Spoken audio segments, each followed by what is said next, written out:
If we come up against if we come up... That's a cold open now, isn't it? So, Sam, what is this episode? Explain it. What, you want me to go through all the things we're going to talk about, do you? My favourite thing in the world for people to do on a podcast. I mean, I was thinking more kind of the general tone of the episode, but if you want to do that for me, then I will allow it. Ryan and I are recording an episode. We don't have much of a plan, so enjoy. We're loose cannons. Anything could happen. Could go off any moment. It could. Anything. It's a terrifying prospect. As I think we said at the end of last episode, we've kind of gone into team mode more than podcast mode. And as a result, we've forgotten how to podcast. Which is funny, because we haven't really remembered how to build robots. Oh, dear.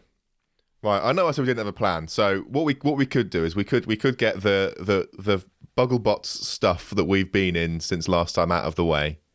And then we could tell the story of our new robot. I like that. You're starting with the thing that makes me sad and ending on the thing that may or may not make me sad. So we were in the dung beetle melee in Bugglebots, which I presume you've all seen now. And spoilers. Spoiler alert! Woo! What Ryan was telling me just before we started recording is that somehow our performance in this made him sad, and I don't understand why. So explain yourself, sir. Hammer broke, didn't it? Well, yeah, but like, we did all right otherwise. We did fine, but the hammer broke, and it's completely my fault. And that really annoys me, because the whole purpose of this robot, like our application, was hinged around the idea of a weapon that isn't powerful, but is reliable. And okay, it broke in our second fight, but it broke in such a weird way that we never expected that I didn't feel bad about that. The one thing we always expected was the drive belt, aka fishing line, slipping off. And I had a lot of ideas in my head for things that we could do to stop that from happening. But we built and built and built, and we kind of hit a point of diminishing returns, and we decided that we would see how it went, and then decide if we wanted to make those changes at the event. And then at the event, I suddenly became terrified at all times that we were going to be caught with our trousers down, need to be in a fight, and not be ready because we were making some kind of upgrade. And I basically demanded that we put the robot in Parc Ferme and never do anything useful to it.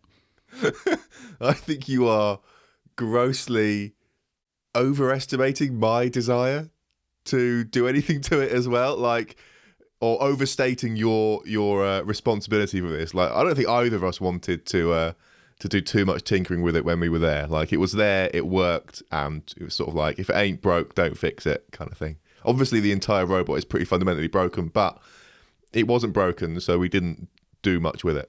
It was no more broken than when it arrived, put it that way.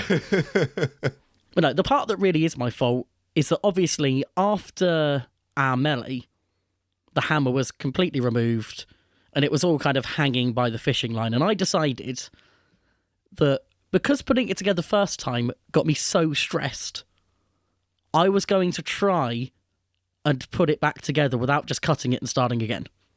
And I think I even sent you away so I could just sit and do it while swearing at myself. It was like, this is my problem. I am fixing it. Just give me a bubble that I can sit in. And I did that, and I put it all back what I thought was correctly, and we put it in the test arena, and it immediately failed. And I decided that the problem wasn't the way I'd put it back together. The problem was that we had tested it, and we shouldn't have done that. And I decided that I would rather it failed in the arena than in the test arena, because I'm an idiot. Expecting it to, last a few swings and then maybe go. What I didn't expect was it to go on the first swing, which is exactly what happened. I will point out that it didn't go on the first swing. Because in this fight, this wasn't in the episode, I don't think, but on the day, as who was it introduced? Someone was introducing the robots. I presume Bob, but I'm not sure. Someone was introducing all the robots, and as they were going through, each of us sort of drove into the middle and just sort of said hello, so everyone knew which each robot was. And so when it was us, I went in and swung the hammer once, and it worked perfectly. And in hindsight, if it had failed then, it would have been awful. But it didn't. It did do one complete swing, and it was fine. So it's a shame it didn't fail then, because for continuity, they would have had to show it failing pre-fight. Forced the editor's hand. One of the really annoying things about our weapon is that usually when it fails forwards. which means you can't even push effectively. And you did an amazing job of being as involved in that fight as you could. Running round with basically a big sort of phallic substitute just hanging out the front, waving it around, not really able to push anything. You did great with what you had. But I just feel like we were there. We weren't in that fight. We weren't a danger. We just existed. And I think the reason we survived so long is that no one had a reason to attack us. And your excellent driving, which I shouldn't underestimate. But mostly the other thing. So that is why I'm sad about that fight. Everything else we did at Bogglebots, I'm super proud of. I think the bonus fight with Jay is a particularly good example of Hello There doing what it was meant to do and just keeping on swinging. That's what I wanted to see every fight, and it's particularly what I wanted it to do in this fight because there were just so many targets. And while we weren't likely to do any damage, we could have at least been really involved and really aggressive with the weapon had I put it back together correctly. I should also point out that incorrectly in this case basically means that there are screws on the pulley, on each pulley, that the line is kind of wrapped around. I wrapped it either clockwise when it should have been anti-clockwise, or anti-clockwise when it should have been clockwise, which meant that the string came out the wrong side of the screw and was able to slip down between the pulley and a washer. That's what they're called. If it had been the other side, that wouldn't have happened, and that's exactly what we did afterwards, and it was fine. Yeah, I mean, it's a really small problem, and it's also a problem that we didn't know about until it happened. You know, like it's one of those things that, like, until it was wound the wrong way, we didn't really know that there was a wrong way, and so I feel like you're being very harsh on yourself. I don't think you know. I feel like you're taking a lot of blame for something, and it's not your fault. It's just the way it went, and it's fine. Fault, it probably isn't the right thing to say, but it was my responsibility to get that weapon working. All through the build, the weapon is something that was kind of an idea in my head that I did my best to communicate with you, but ultimately, whenever it needed working on, I would take responsibility for that. You know, for example, the electronics were your responsibility, so if something went wrong with them, even if it wasn't something that you could see coming, you would probably have felt responsible for it, and I'd probably be the person then going, that's not your fault, what you on about? I'm not sure how responsible I would have felt, but sure. Another human being, any other human being would feel responsible. Actually, this is genuinely a thing. I don't know if the way I feel about this is weird, or the way you think you would hypothetically feel about it is weird. I imagine that most people are like me and would feel the way I do about this. Maybe I'm wrong. I have very little experience of being other people, so I don't really know, but I assume this is how most people would react. I don't know either. I mean, I don't know how I'd react in this situation. Like if the electronics died in a weird way, I don't know how much I'd sort of like be beating myself up about it. I would, sitting like on this side of things, I would can say to myself, well, you know, be rational here. If you couldn't see it coming, then, you know, you've learned something and you've got to, you know, take that away and not beat yourself up over things that you couldn't sort of predict or control. So I'd like to think that I'd be, you know, miffed that it happened, but then be able to forgive myself and move on. But maybe not. I don't know. It is very typical of me to feel this way. I tend to have a very causal view of the world. I see things as a fairly strict progression of cause and effect. So if I feel that I have caused something, it doesn't really matter to me whether I could have easily not done that. It just matters to me that I did. And again, I probably now sound more sad about this than I actually am. Sounds like this has been just eating you up for months, nearly a year now, being like, argh. I mean, I have thought about it at random points. I have been thinking about other things and suddenly gone, didn't get that axe together right, did you, Ryan? You could have done better in that melee, couldn't you, Ryan? That has genuinely happened over this. I'm sorry. Which makes me wonder how other people must feel who had sort of more catastrophic failures of their robots. How much must they be beating themselves up? For what it's worth, I have never blamed you for this. I've got no ill will towards you for what happened there. It's just the way it went, and that's fine. I thought all those dirty looks you were giving me when we were building Kylo were exactly related to that, you know. I thought there was bad blood between us. I've been working really hard to make up for this. It turns out that was for nothing. Is this what needs to happen for you to do good work? Is for you to feel like I'm upset with you? It's the only reason I've put any effort into this whole sort of last series of podcasts. Because we have series now. No, we don't. Kind of do, though, don't we? No, the podcast just comes and goes when it pleases. There's no series, no seasons, just an ever-increasing number of episodes.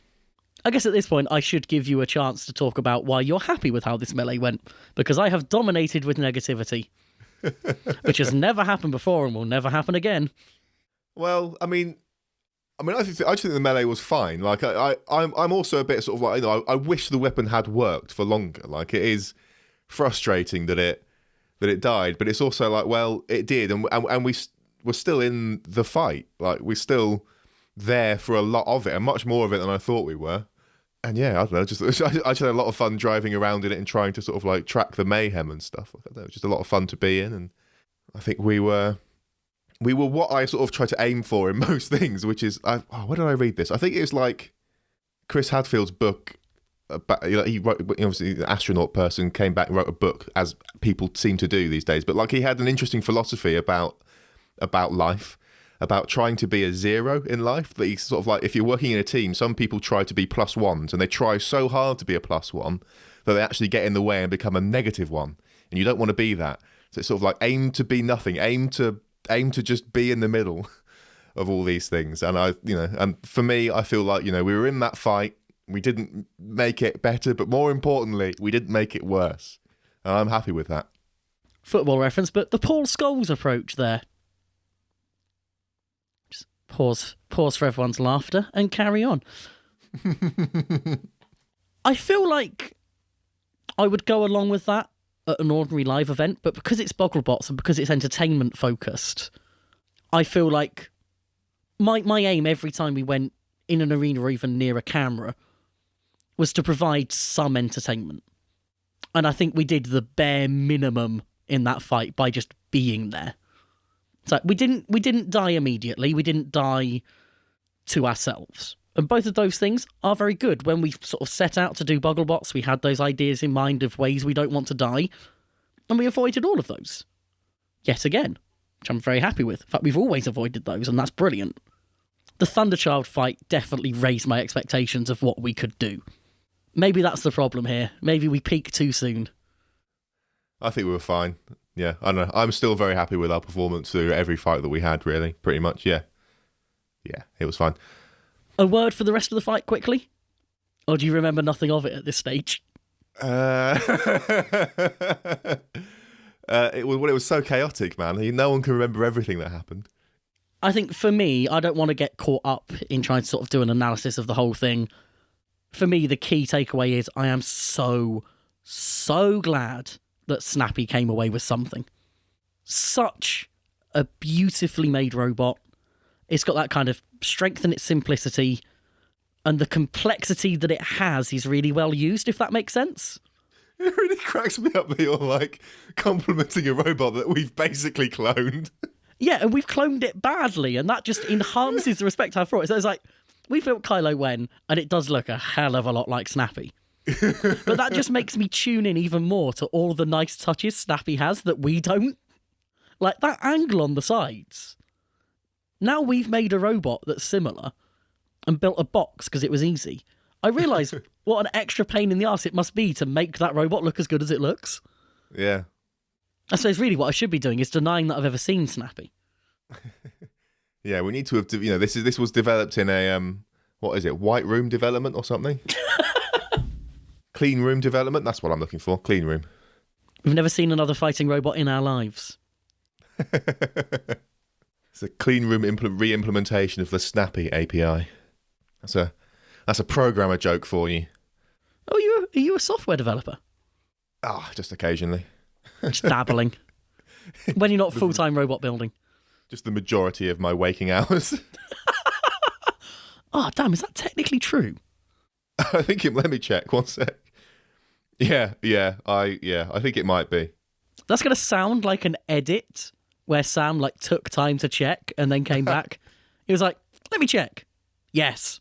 So I really don't like it when other people track me, but I think it's interesting for me to track me. So I do have apps on my phone that track my comings and goings, and I can see how long I've spent at work and stuff. And so I've got this pie chart of my day, and yeah, the work slice is pretty damn big. It's the biggest chunk in the awake section, but it's not the majority of the time that I'm awake. You should sell your own data. No. You be the one to profit. See, what I'm thinking is, even if the average person spends a majority of their average work day at work, so more than 50% of their waking hours are at work, for me as someone that works in education, I've got like 10 weeks of not work that would compensate for it, but most people wouldn't have that. So I was wondering if maybe you sway over the 50%, but me, because of the industry I work in and the fact I barely have any hours, would tip me back under. Maybe. I don't know. I don't want to look at those pie charts anymore. They're a bit too depressing. Truth hurts. Oh, I feel like I've bummed you out now. I'm sorry. Oh, no, it's fine. Can we tell people about the other fights that we did? We should talk about this. I'm sure we've alluded to it before anyway. So there were other fights we took part in. We did not have any official whiteboards that will be on Bugglebots, but we do have some videos of other kind of casual fights we had in the pits. And we're going to find out when we can release those. I think it's going to be a question of let all the official stuff sort of be done, and then throw it all at you immediately. Ram it down your throats until you're sick of it. Okay, we won't go into any great detail now then, but there are more fights to come on our YouTube channel, so subscribe and hit that bell. How did you feel about putting the test drive on YouTube because I told you to? Oh, God, I made it so much harder. It's like such a pain in the neck uploading things to YouTube. Oh, and then it's done that stupid glitch at the beginning, and I don't understand why it's done that. Like, the video is fine. It's not even edited. It's like a perfectly normal bit stream of audio and video, and then YouTube has just like randomly garbled a few frames, and I have no idea why, and I could never be bothered to re-upload it, and this is why I don't like YouTube. See, it bothers me putting videos on Twitter, because that is not what Twitter is for. Twitter is for text and small amounts of it. And then links to places that do things in a good way. It's like we wouldn't upload the whole podcast to Twitter. Well, no, we have it on our website because that's where podcasts live and videos live on YouTube. No, videos can live wherever. Like, for this kind of stuff, this is just like just a short, completely unedited, just random clip, and I think that's perfectly acceptable to put on Twitter. I think if we put like an hour-long video on Twitter, there'd be a problem. But we're not doing that. We're putting just like a 30 or 40 second video on there that's just a random clip straight from my phone. I think, and this is like a question to the listener, I firmly believe that if I tell someone I'm sending them a video and it's a Twitter link, they are less likely to follow that link. I don't care. Why would you make a video and publish it and then go, I don't care if people that might be interested in it see it?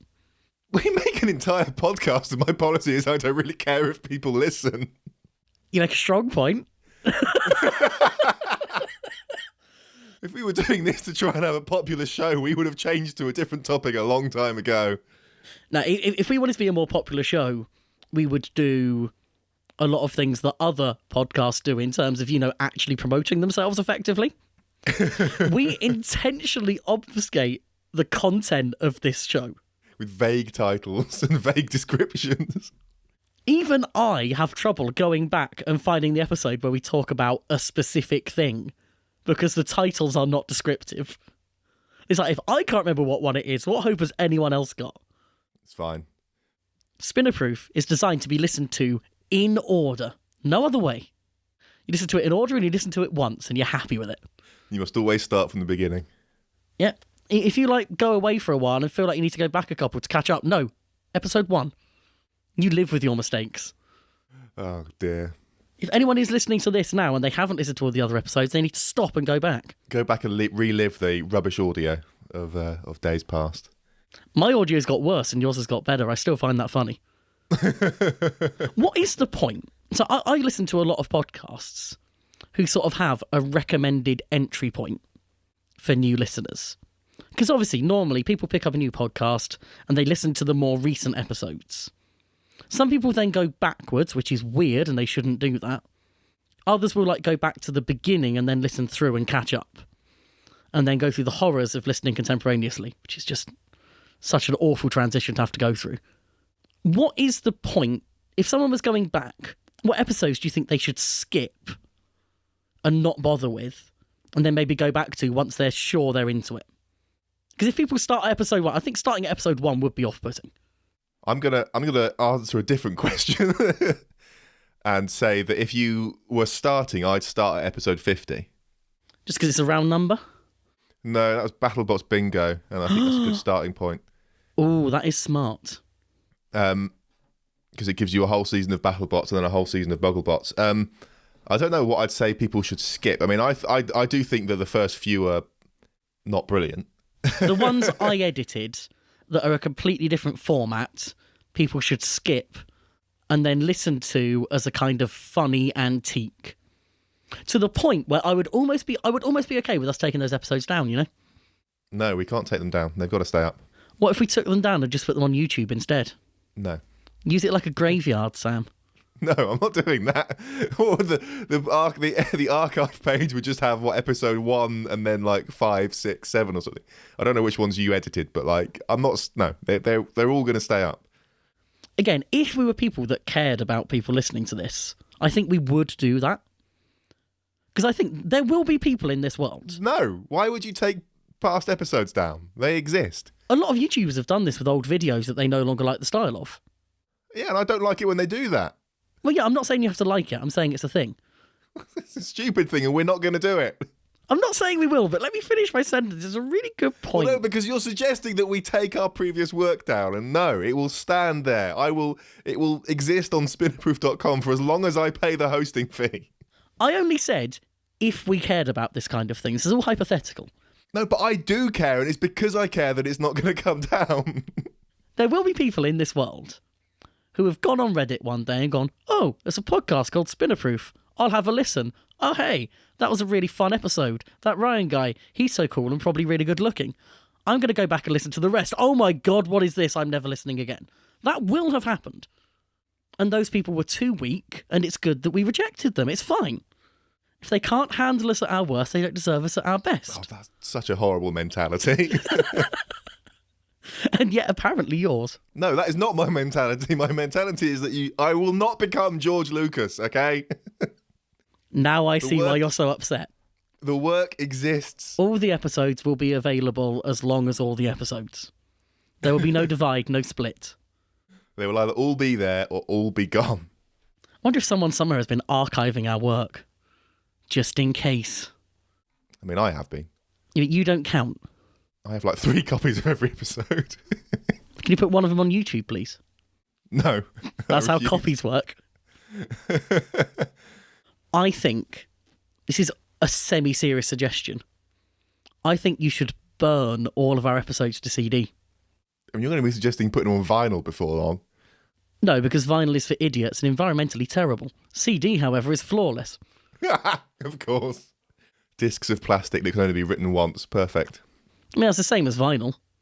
I do have some blank CDs and a computer capable of burning them. How many CDs would it take to do the entire current back catalogue? How long would it take? A part of me is wondering if some of our episodes would even fit on one CD. I mean, DVD would work. Blu-ray would definitely work. If I just burn them as an MP3 CD, as like a data CD, then I can find that out. I can actually do the maths on that.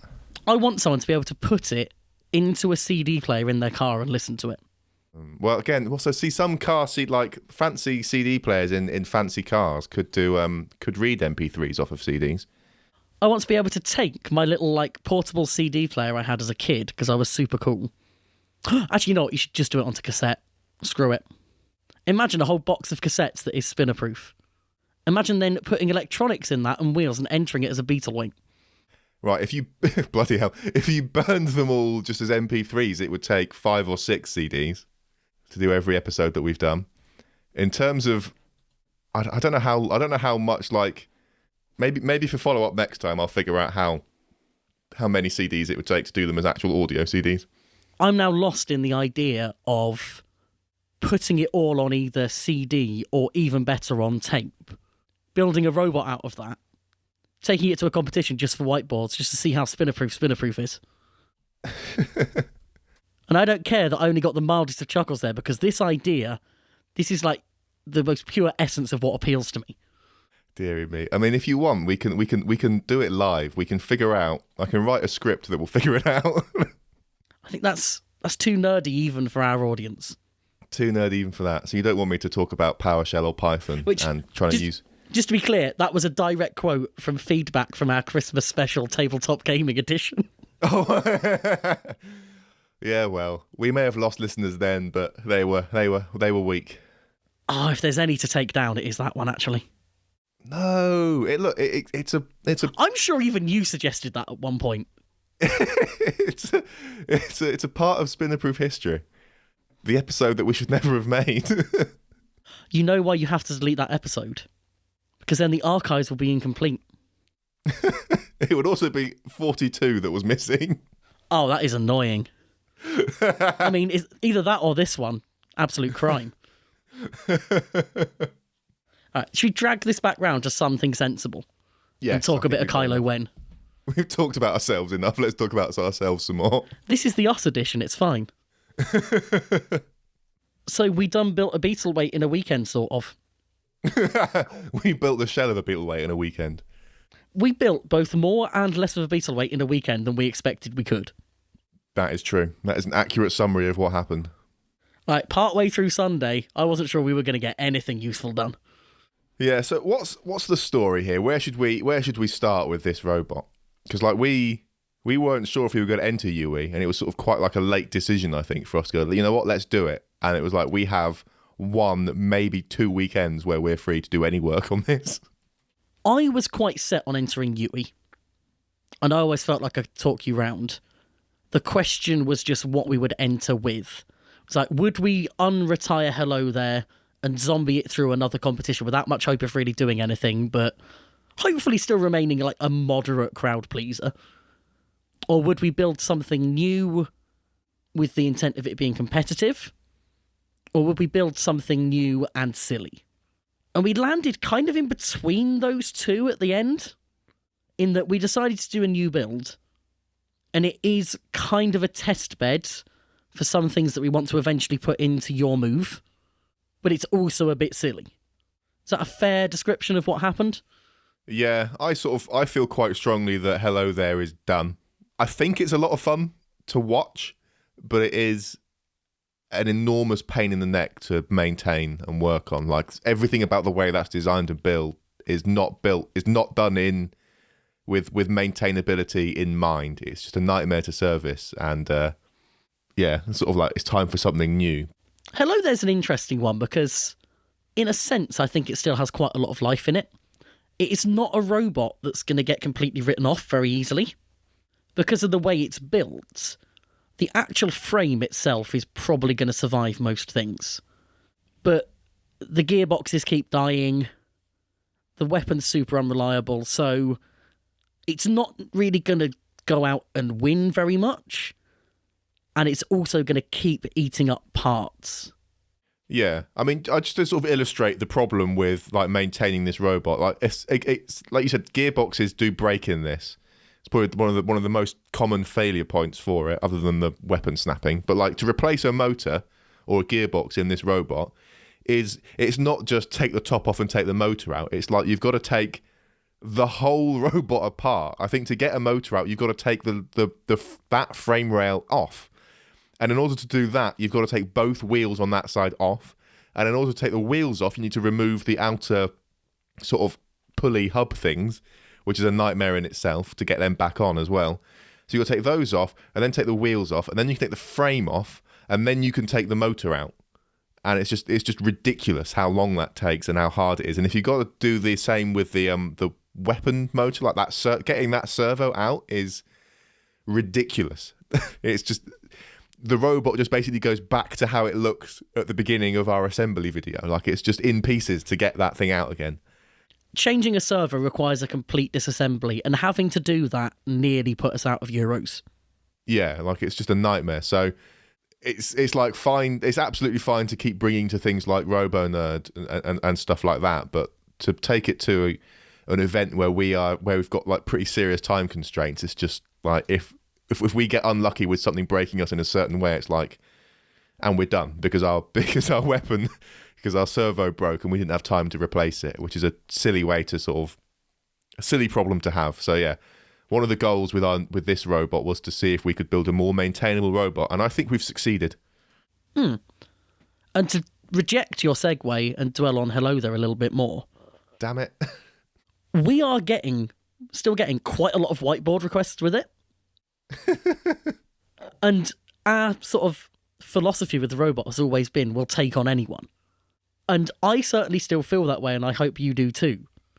But at the same time, it is now kind of, do we want to? Or do we just keep it running for the things like Robo Nerd? I haven't actually spoken to you about this yet properly. I've been talking at work about some science lessons we could potentially do with the robot if I adopted it back for a while.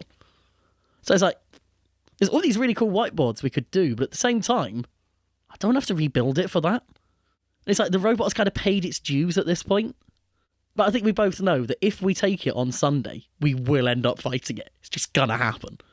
Yeah, of course. You can't take a robot to an event and not put it in the arena if asked. I mean, I might be able to put you off that idea. The one thing that would need doing to it is the weapon would need retying. I've found an easy way of doing that now. That's no longer a 40-minute job with lots of swearing. It's now a 15-minute job with even more swearing. Such a bad design. I did it so well last time that when it failed, the fishing line actually snapped because it was actually taut for once. That's how good a job I did. Okay, well, if you're happy to tie it up again, then it can still drive. The other thing we can do, and I've suggested this repeatedly and you've shot it down every time, is we could just replace the hammer with a self-righting stick and run it as a wedge. Why? What would we do with, like, the self-righting stick would still be the same, mechanically be the same as the hammer. It would still be a servo. No. You just attach it straight to the servo horn. No linkage. You go the wrong way. No, no. Hello There has a hammer. I know. I'm saying if we just wanted to enter it easily and be a tank, we would be more effective with a self-righting arm than we are with a hammer that breaks constantly. That's not the point of the robot. No, Sam. The point of the robot is to win fights. Obviously. That's the point of every robot. Oh, yes, I'm sorry. Let me put my competitive hat back on. So get that competitive hat on because we're taking a four-wheel drive wedge to Yui. We try hard now. Yeah, this is the most try-hard of robots that I think we're ever going to build. I'm going to make a prediction. It's going to be try hard and fail. I think this robot is going to perform less well than Hello There. And be less fun while doing it. You are so negative sometimes. With Hello There, we kind of almost accidentally built a tank in some respects. Yes, we accidentally used 20mm HDPE in the robot. Yeah, we did that thinking, oh, is that enough? We don't know. And this time, we've gone with a steel wedge. And because of the design being different, we've mounted it differently. I think that wedge is getting torn straight off in a way that the Hello There hinged HDPE wedge doesn't. I think we're going to take much bigger impacts because we are using steel. I think that is going to damage our frame, which is now much thinner. And I think after one good fight, this robot is never going to work the same. I think we're going to get some twist in the frame, which we won't be able to deal with by just bending an axle. Like, Hello There has exactly this problem as well. Did Hello There have that problem? Yeah, the frame is bent. Not all four wheels hit the floor anymore. Like, it is, the whole robot is twisted. Yeah, but we were able, because the rear wheels were just basically on bolts, we were able to make fine adjustments to them every time things did get a little bit twisted to get them back on the floor. Because we're doing proper four-wheel drive now with motors that are mounted properly, the moment that frame gets twisted, we can't just, like, bend a motor a bit to get it back on the floor.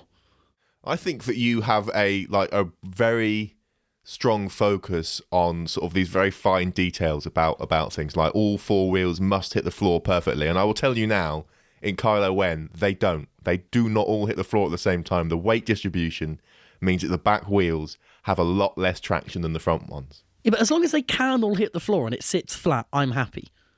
The moment it becomes a tripod with an extra hanging leg, the moment it becomes a urinating dog, I get upset. Yeah, but like it will be a urinating dog by like 0.5 millimeter, and you just need to be okay with that. But what if I'm not okay with that? Other people don't build that way. Other people build with actual precision. And if we're going to be try hard, we should try hard to be them. I am willing to bet that most robots that are 4-wheel drive in this way have this problem. 4-wheel drive robot builders out there, genuinely, I'd love to know. I feel like people who are running foam wheels probably get a little more leeway on this. But my feelings on foam wheels have been made very clear. Although my feelings on BaneBot's wheels are also quite clear at the moment, although it's nothing to do with BaneBots. Let's not go there. I will also say that we've built our robots with hand tools. Like, we don't have a drill press. We can't precisely locate these things. I think we do damn well given the tools that we have. I am very pleased with what we've made, both in terms of the equipment available to us and the time that was put into it. We started at about midday on a Saturday with basically no plan. We laid everything out using squared paper and a pencil and a glue stick. We cut things with a jigsaw and the big boy hacksaw. That is pretty much it. A jigsaw without a fence as well. Like, every cut is freehand. Well, it has a fence, but the fence is not parallel with the blade. Yeah, so we cut it without the fence. That's what I'm saying. Like, every cut is free. I know that there are reasons to not use a fence that come down to the tools we have, but every cut is freehand. Yeah. So in all of those respects, I am really pleased with what we've built. By the same token, we built Hello There with even less. We just had more time. And time is a huge factor here. Huge factor. And I think that is the reason this one probably isn't going to be as good. It is more of a rush job. I think the biggest thing that happened with Hello There wasn't the time we spent building. It was the time we spent between build sessions where we threw ideas around. Yeah. That for me was one of the key things. We had a design for it, and the finished product was quite faithful to that design. But the fine details that made that happen, there were a lot of revisions of things. And that is the reason it turned out to be, at the very least, so reliable. I think that Kylo Wen is a product of the first idea that we had for a lot of things.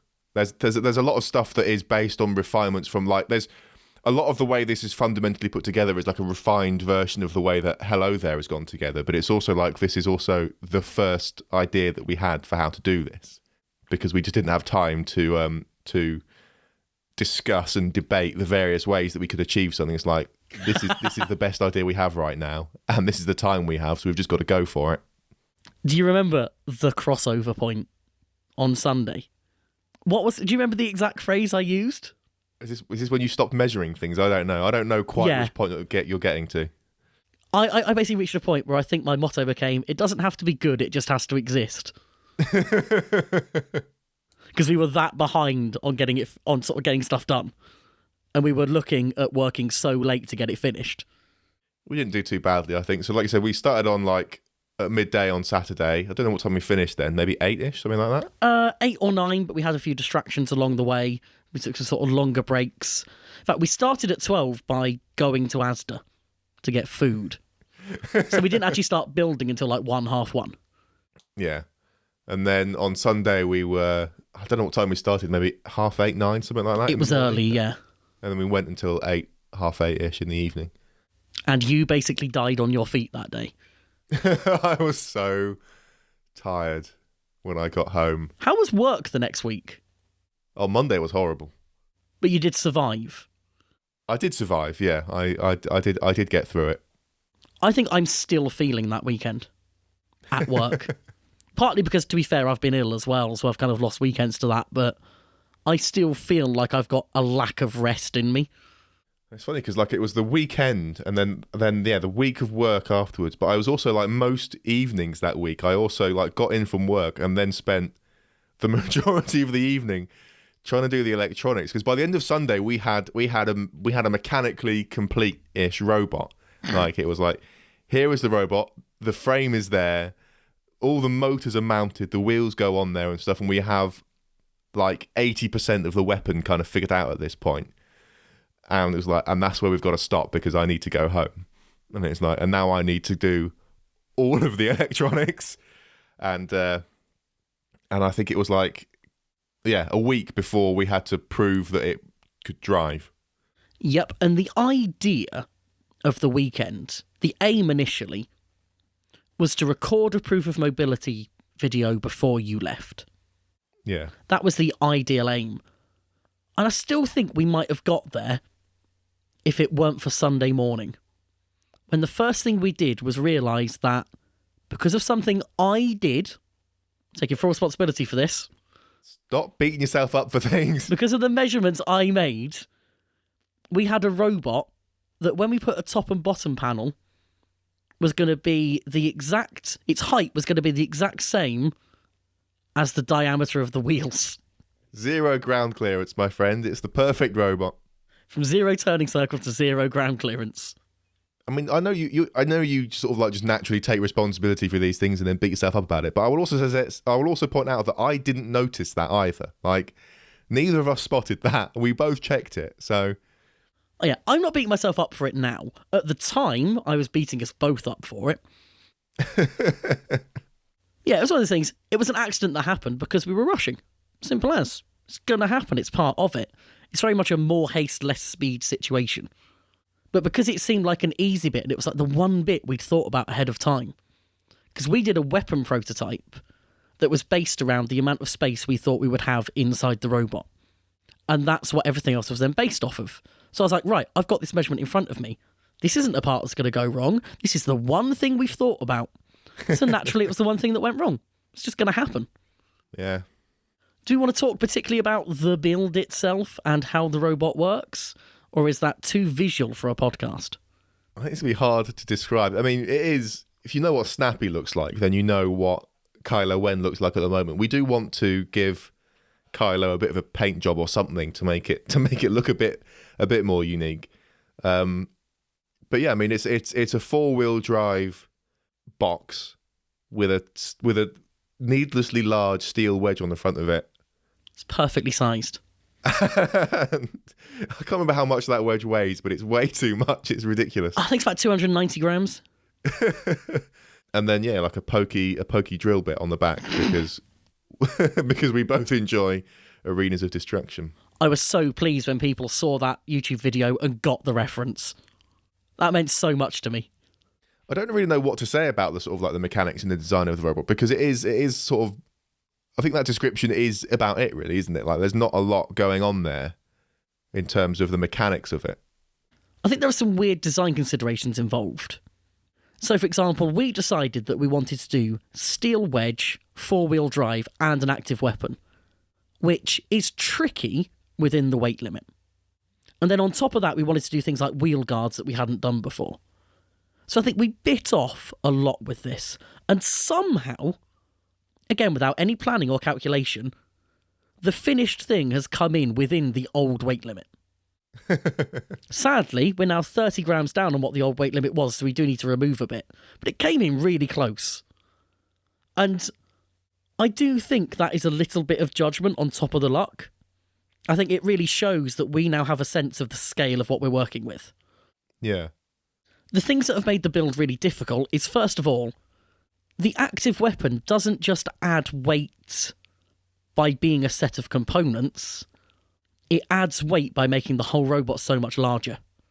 If we were just a 4-wheel drive wedge, the whole thing would be probably 30 mil narrower.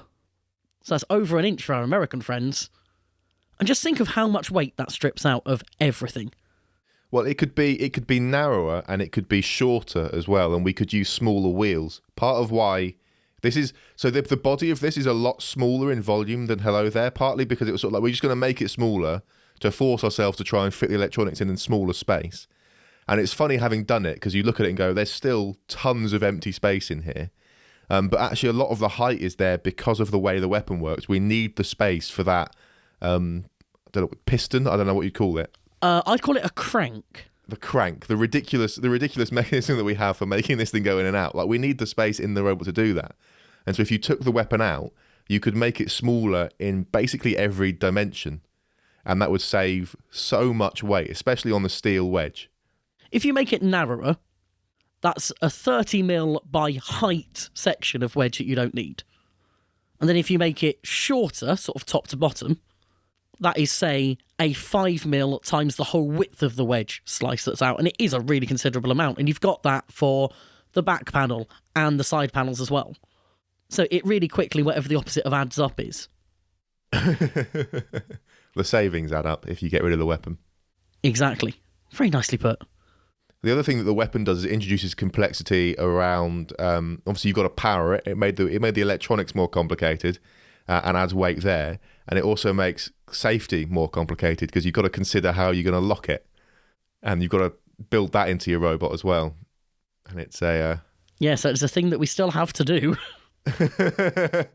And it just adds a surprise. Even a stupid weapon that just doesn't do anything like this one adds a frustrating in some ways amount of stuff. The only real bit of planning that went into this was having the weapon idea and running it by a couple of people who do tech checks to talk about how we could lock it best. So the only thing about this was actually planned, and we got really good advice that we actually haven't been able to implement, and we're having to use a different setup instead. Don't tell people. Oh. That's cuttable if you want it to be.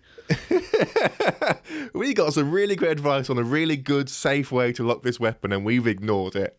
We haven't ignored it. We couldn't physically make it work within the space we had in the robot. It was advice that actually came. It was some best practice from a pneumatic spike-based robot. So the idea is that if you have any kind of spike, you get it fully retracted so that it comes right inside the robot. You then put a slot in the armour on the back and put a sheet of something down there to completely hold it in, which eliminates the chance of it punching through and also eliminates the need for sharp edge protection, which would have been a great way to do this. Unfortunately, we can't get the weapon to retract right back in the robot, so we need to fight. We've got a way in mind of locking it out, and we'll need sharp edge protection on it. It's not a huge deal. It will work. We just still need to actually physically make that. It'll be fine. The weapon is definitely an interesting one to lock, but it is nice that we're going to be able to lock it in a less sort of obtrusive way than we had to with the hammer. One of the parts of Hello There that I really don't like is the weapon lock. It has to be there, and that is great, but we did it in a really inelegant way. Yeah, well, we did it in the only way that we sort of knew how to do it. It's sort of like we've got, again, limited tools and limited planning, and none of this exists in a computer, so it's not as if we ever assembled it before this. It's like, now we haven't got time to do anything differently. So a little football goal shaped thing.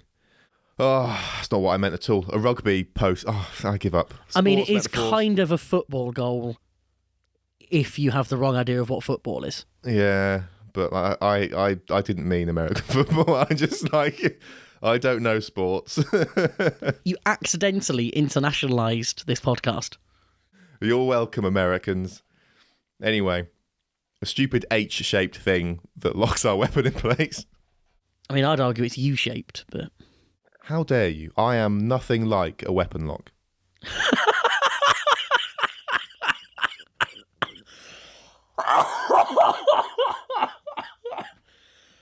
You should not be doing that to me right now. It's not good for me. Oh, I'm sorry for making you laugh. This is a very dry podcast. There is no humour. Everything is serious. Deary me. Don't know how much more there is to say about the robot, except for the fact that we have absolutely awful ground clearance. I think the one of the important things for me is that this is a test bed for lots of ideas in future robots. This is, I think I described it to someone on Twitter as an anthology robot rather than like a main quest one. Yes.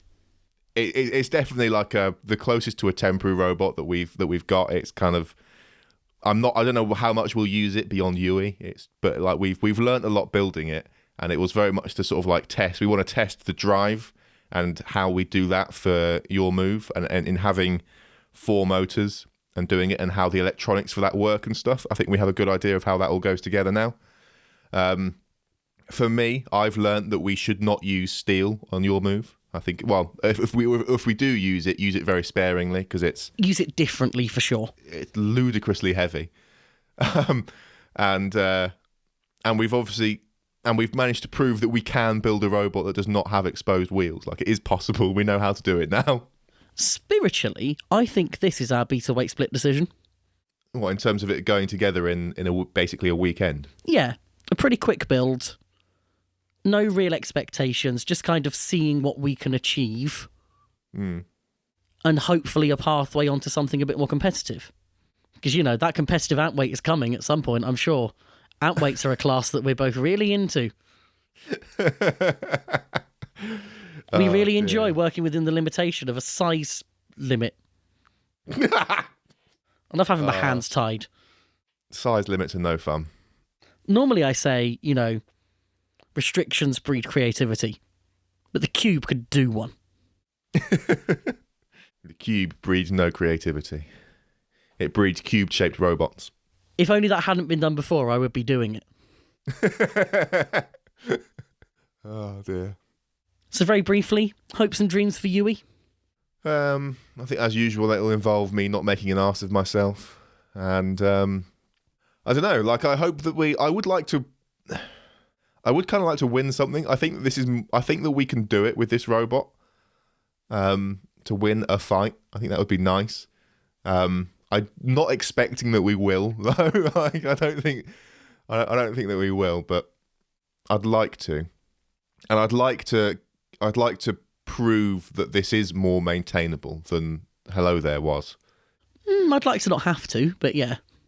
No, I would like to have to, because it's sort of like, until we have to actually do some significant work on it, we don't know if this is more maintainable. We've had to do some significant work on Hello There, and we know that it's a pain in the neck. So, like, I want to know, have we improved that? Is this different sort of design and the way the chassis goes together? Has this improved things?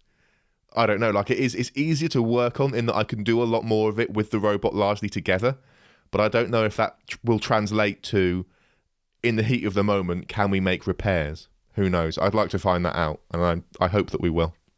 In terms of extracting maximum value from this build and competition, I want that to happen. But my new job has changed me, and I would like an easy weekend. Because this, unfortunately for me, comes at the beginning of my holidays, and I've got a crazy week before it, and I am not going to be very awake on Sunday. So for me, an easy weekend would be quite nice. But you are right to want what you want. I'm busy, and I'm going to London on Friday evening and stuff. Like, I'm going to be knackered as well. But yeah, you're right. To get the most out of this build, that is something that we need to happen. Main thing I really want is I want to come up against a sort of horizontal mid-cutter or overhead, because that is kind of what we've built this to thrive against, and I'd really like to get to test that. If we go up against any verticals, we are in trouble, because we have between 3 and 5 mil ground clearance, depending on which side of the wedge you measure. And it's not that bad, is it? That was a very... 5 mil? I thought it was 3 to 5. I thought it was like 1 to 3 or something. Okay, maybe it's 1 to 3, but either way, any worthwhile vert is going to easily get under there, ruin that lip, and it will never be the same. And we honestly don't want to replace it because we want to keep hold of the stock that we have. We're already screwed against anything sort of pushy with forks. A lot of other wedges will also get under us. So I think the one kind of robot we can really thrive against is a big horizontal, where we can actually use their energy against them. We've built a worse version of Duck. That's what's happened here. No, it's better because this one has an active weapon, which Duck clearly didn't. What we've done is build a budget Drillzilla. Actually, speaking like hope, I would like to engage the weapon. That's a hope and dream. If we can engage the weapon just once, I'll be happy. If we come up against someone with foam wheels, I would love to be able to jam the drill through their wheels. They're screwed. And then just leave them there. Let them try and drive out of trouble, tear everything up. I'm interested to see how the weapon holds up, because the mechanism is not sturdy. The mechanism is functional and lightweight. I'm really looking forward to driving it at full speed. I think so far I've not gone beyond about 30% on the throttle. One thing we might do is quickly make an HDPE wedge for it, purely so that you can do that more easily. Because as is, with the steel wedge on, the weight balance isn't the best. And I think if you want to do full zoomies, we need to throw a slightly lighter wedge on the front. I meant full throttle on the weapon. Oh, okay. Oh. Oh, Yeah, yes. like if you've seen the Oh, video of yes. how quickly it moves there, that was like 30% on the throttle. Like it could, because it's attached to a 1,000 RPM motor. Like it can go faster. And I'm really excited to see what that looks like. I'm also very excited to see what that looks like and sounds like and brakes like. Yeah, it's just gonna tear itself apart, which is why I've not gone full throttle on it, because I want it to fall apart in view of everyone, because that'd be funny. I want people to laugh. I want people to find it as funny as I do, because I really find that weapon funny. It is a stupid concept, and it looks exactly as stupid as we hoped. Right, unless you have anything more to say, I want to wrap this up because I need a poo. I have so many options for cold opens now. No, you'd have to beep poo. You can't have uncensored poo in a podcast.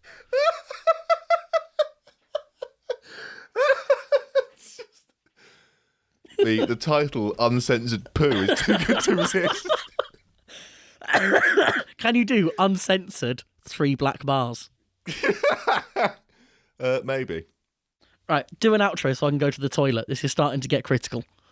You can find the show notes. I've just remembered what the URL is going to be. Oh, dear.